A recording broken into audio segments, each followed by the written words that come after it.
Good morning, good afternoon, good evening, good night, depending on where you are in this world. God bless you. This is Gloria White coming to you from Utah, USA. Today we're going to continue in the book, What Happens When Women Walk in Faith. We are in chapter 5, The Adventure Our Souls Were Made For. We have experienced the leaving phase, and we've stepped out with God. Unfortunately, we aren't immediately ushered to the land of great promise and dreams fulfilled. This new place is dusty, unfamiliar, and unexpected. This is where the dry, barren, uncomfortable famine begins. In this new place of sacrifice and surrender, God will take you outside your comfort zone, and you'll learn to depend on Him like never before. It was a hot day inside and outside at the orphanage village in Liberia. The soaring temperatures were inescapable, but at least outside there was a breeze. The boys playing soccer in the field didn't seem to mind the heat because the constant excitement of the game kept them plenty distracted. The 12 boys inside, practicing their choir music, found their eyes wandering often over to the soccer field, where the promise of fun and the cheers of their friends tugged at them. Was membership in the boys' choir worth sacrificing their free time playing soccer? They were feeling the pain of surrendering to their calling, sacrificing their time, and stepping out of their comfort zone. The famine of fun was hitting them hard, but the 12 boys determined the choir was worth the sacrifice, and they stayed true to the task at hand. Other boys had come and gone from the choir, deciding to satisfy their immediate desires for fun instead of staying true to his calling, and a calling it was. Liberia had been ravaged by a civil war that left more than 25,000 orphans to be cared for. One of the men called to this daunting task was Pastor Kofi, to raise money and support for the hundreds of orphans in his care. Pastor Kofi had his oldest son form an a cappella boys choir. This choir was to travel throughout the country of Liberia and perform in churches to solicit support. Little did Pastor Kofi know, or the boys who signed up to be in the choir know, that their vision was way too small. God had a plan that these boys could never have imagined. A step of faith. A woman from the American Embassy, attended one of the choir's Liberian concerts. Her heart was stirred, and she determined to help the boys get the necessary paperwork completed to be able to come to America. Through this woman's relentless determination and God's divine intervention, the boys were headed to the United States for a concert tour. Once there, God continued to work miracles. He brought a businessman forward to manage the choir and book concerts. Soon they were scheduled to sing at more than 130 churches throughout the Southeast. Through the concerts, they were able to raise awareness and prayer support for their home country and enough money to feed and care for the many children back in the orphanages for that entire year. The boys in the choir had made great sacrifices, giving up their favorite time of the day, playing soccer, to practice their singing. The only promise they had was that they would have a chance to tour around their home country of Liberia to encourage people in churches. But oh, how God blessed their sacrifice. Little did they know that their step of faith to honor God would result in their biggest dreams coming true. Dreams come true. Amazing things happened to each of the boys in that choir. One boy was named Cebu. When I first saw Cebu sing, I was struck that he didn't seem to be singing to the crowd of people in front of him. No, his head was tilted and his eyes focused on the only daddy Cebu had ever known, his heavenly Father. The big voice trumpeting from his small frame poured out songs of joy and hope and peace and love.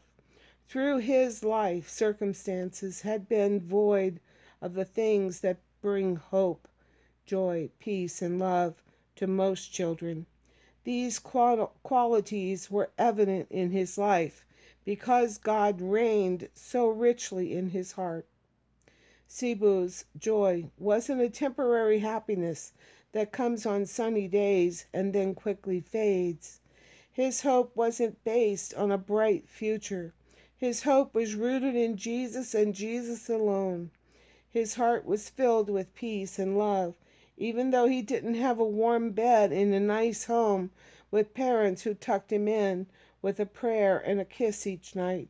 He had no home or parents to call his own, but he knew God was his Father, and he had a home in heaven.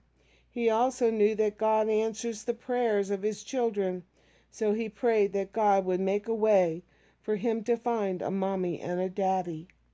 Meanwhile, David and Debbie were living a great life. David had just been promoted to CEO of a major Fortune 500 company. Debbie was the women's ministry director in one of the fastest growing churches in her city. They had just sent their second son off to college, and the time had come for them to do those things they had waited for. They had plans to travel more and finish decorating their home, and Debbie was going to go back to school for a counseling degree. They were both gifted speakers and teachers and considered using these gifts in some kind of ministry together.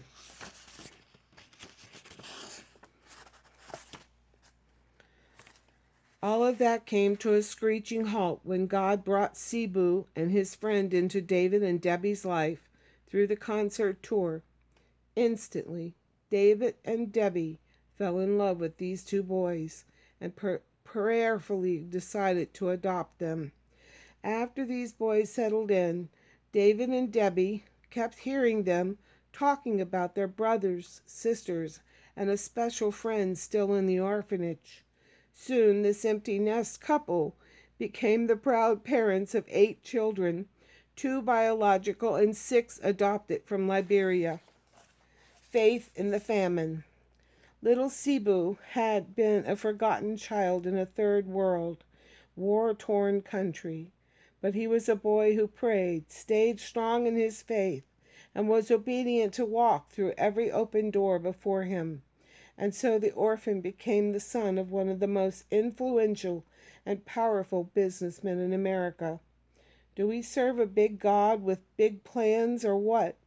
Rest assured, my friend, the same extraordinary God is looking for faithful people through whom he can reveal his extraordinary purposes and ways. Cebu's story issues a challenge to us all. The more we really believe in the truths God calls us to believe, the more we will take chances with God. We can press through the pains of the famine and find comfort in knowing that God has a good plan, even in our discomfort. Yet most of us sit in the dust of famine and cry out for comfort and security. We may even turn back to the mud puddles we left behind. All the while ahead of us are the pure rushing waters our souls were designed to dive into. A sweet place of complete trust in God, great faith and dreams come true is out there. The inside of us, something calls us to dive in and experience the riches of the deep. Something in us wants to believe that God could have great things in store for us too. Now think back for a minute to the seemingly ordinary day when Cebu decided to give up his soccer to come inside and join the choir. Do you think he had any idea that this decision of obedience and sacrifice would one day lead to the biggest dreams coming true? Could he have possibly known that he would profoundly affect many other children's futures as well? Sadly, I think about the multitude of Christians who have decided rather than decided they'd rather be comfortable and play games than get on with the adventure of our souls that our souls were made for, living a life that requires faith. A life that requires faith. A life that requires faith, requires very little faith, is not a life that God will use.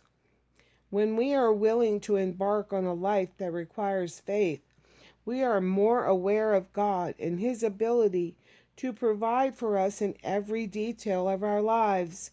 We won't wait until everything in our lives is in order and then decide, okay, now I have time to work on living by faith.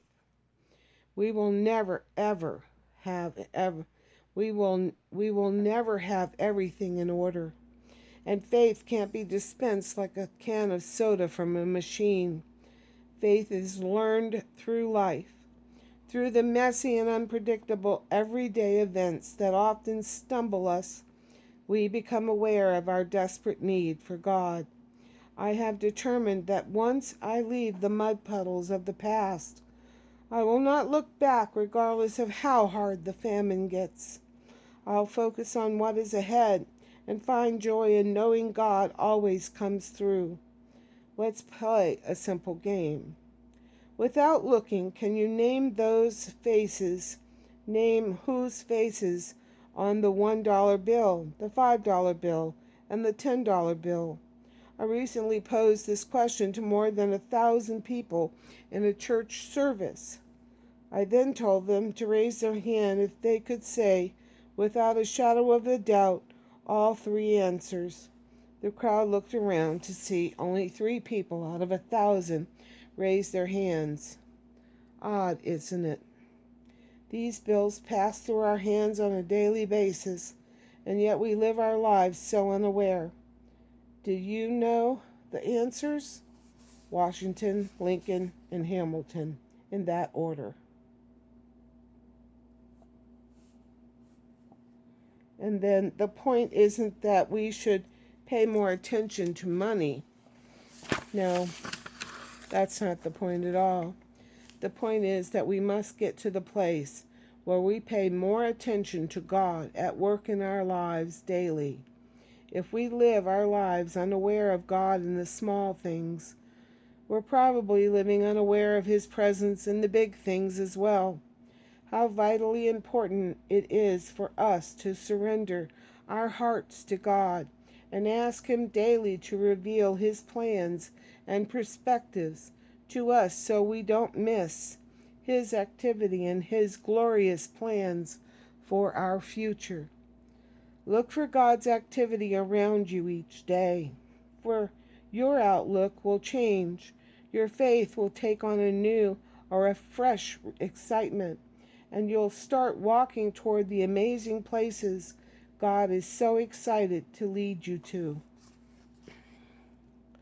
And I think we'll stop there, and we'll pick up in chapter 6, God's extraordinary invitation, when we come back, God willing. And as always, I love you.